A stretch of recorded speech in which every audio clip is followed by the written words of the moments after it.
What's up everyone and welcome back to the MMA Zone. Today, let's get started with Ariel Helwani weighs in on Conor McGregor not being tested by USADA. Recently, it was revealed after doing a deep dive into recent USADA testing numbers that former UFC champ Conor McGregor has yet to be drug tested this year. The news was staggering considering the fact that no other fighter on the roster has managed to evade testing like McGregor has.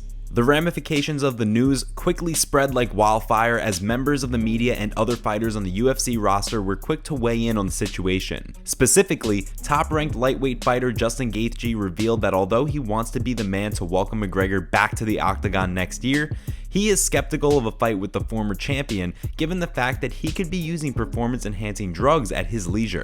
During a recent episode of the MMA Hour, longtime MMA Journalist of the Year Ariel Helwani weighed in on the situation, saying, "Definitely seems dicey. Don't understand why the Travis Browns of the world would be tested at this point. That makes no sense to me. And yeah, not a great look. But I have felt from the beginning that USADA was, mired in all kinds of holes, if you will. And it felt like the goalposts were always being moved, whether it was for Brock, whether it was for John Jones." Helwani certainly pointed out some interesting points in regards to the way USADA conducts tests. The organization has an app where fighters must update their whereabouts 24 hours a day, 7 days a week. If they don't adhere to the guidelines regarding updating their whereabouts, they're issued a violation. If a fighter racks up enough whereabouts violations, they receive a suspension. For fighters like McGregor who have yet to be tested and likely aren't updating their whereabouts, there is an inevitable conflict of interest. As Helwani also pointed out, USADA and the UFC have bent the rules in the past.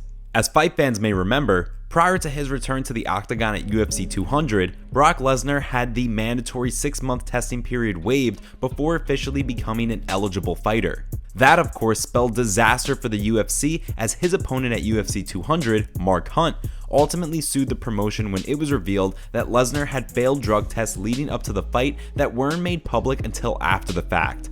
Considering the fact that other fighters are already seemingly upset with the news about McGregor, this situation could become a tense one very quickly. Stay tuned for updates as they become available. Henry Cejudo gives unfiltered take on John Jones vs Israel Adesanya fight.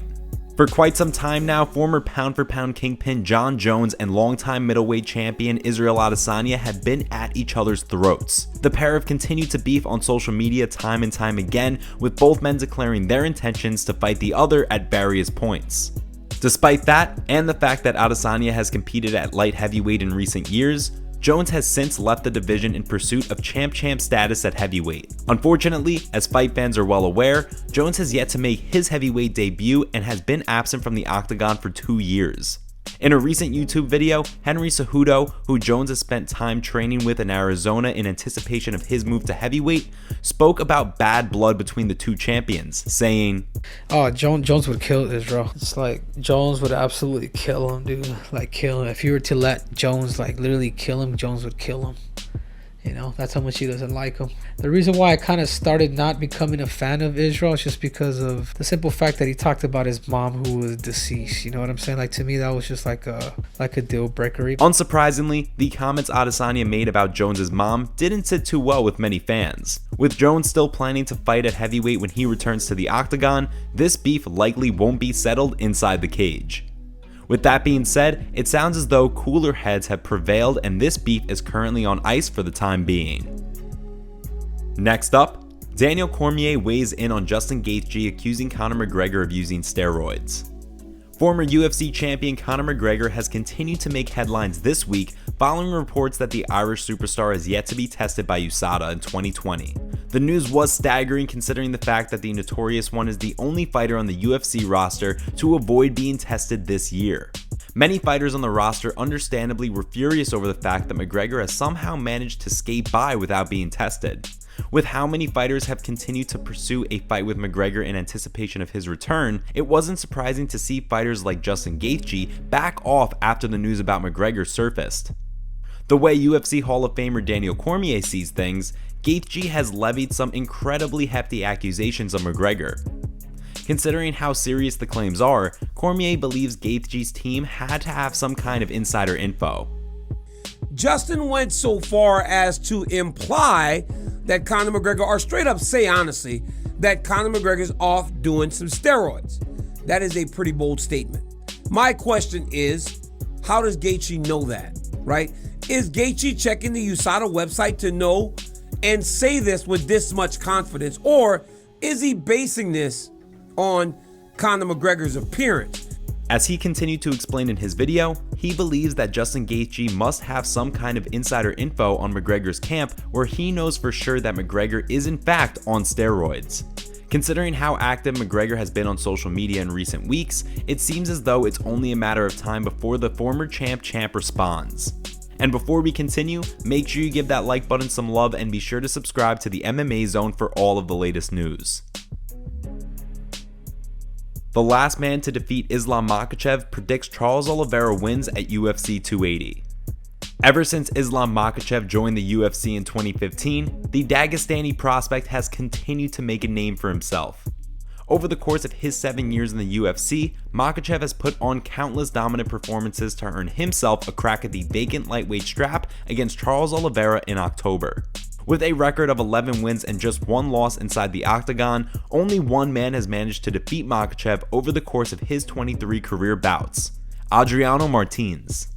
Ahead of the highly anticipated showdown between Oliveira and Makhachev in October, Martins has predicted that he believes Charles Oliveira will leave Abu Dhabi victorious.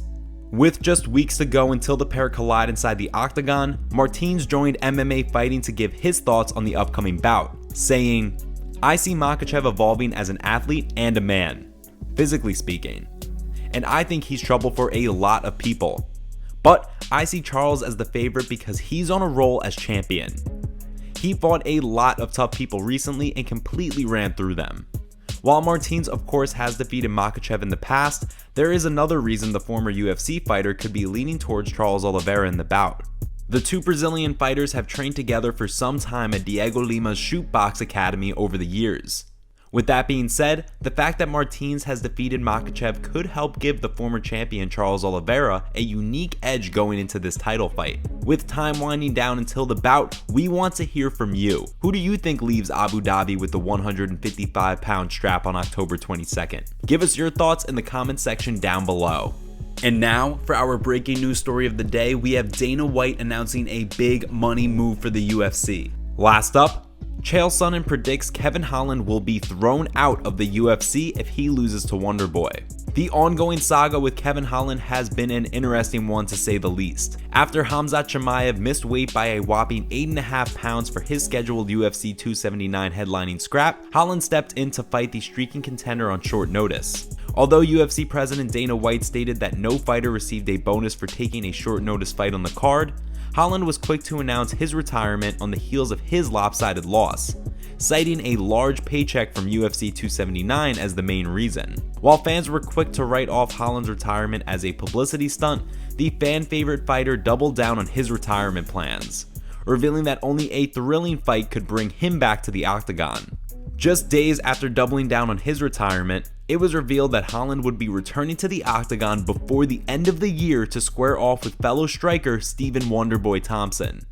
Given the fact that the matchup will take place on the feet where Holland is most comfortable, Chael Sonnen believes that a loss could spell the end of Holland's stint with the UFC. He spoke in a recent video on his YouTube channel saying, Look at what's on Kevin's shoulder. He's openly telling us I can't deal with wrestlers. Now he's going to go deal with a striker. If he can't beat the striker, what do you do? What do you got left? Now it's not a matter of I'm retired. It's not a matter of I'm stepping away. You will be thrown out if you now can't beat the striker after you told us that you can't beat the wrestler. It's a really hard spot. I was surprised that he took the match. I really was.